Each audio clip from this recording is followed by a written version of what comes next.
Hey, it's Bill and the late May update. You've been watching some trains run. I've been having a great time. The 4x8 layout is pretty much done for basics. Now I've still got weathering and detailing on buildings to finish. I want to put some more people in, basically the super details that really make a layout pop and come to life. So I've got a lot done, and it's been a fun journey for this one. Started back in, I think it was September, getting the foam board, coming up with the idea for the folding legs, and I've come a long way. The layout is looking pretty good. I've been having a lot of fun with this.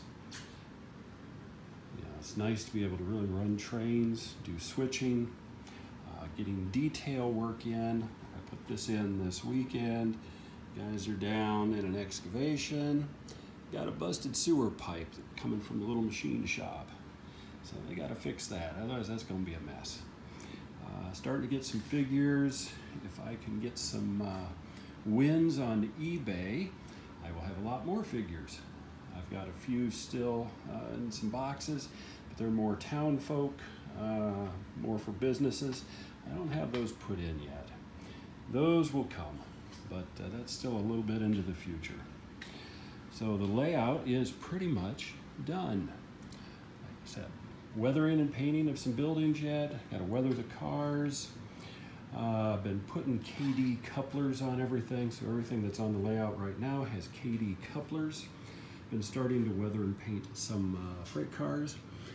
If you remember this, a little old weathered crane, that I think is, could be a Mantua, but it used to be an ugly yellow, almost transparent yellow casing around that. A little bit of weathering took care of that. You happen to know I've got a lot of cranes on the layout. I do like cranes. So that's it for today. Once I get some more done on the buildings and some detailing, some lights, some other things, I'll do another update. So take care and keep having fun.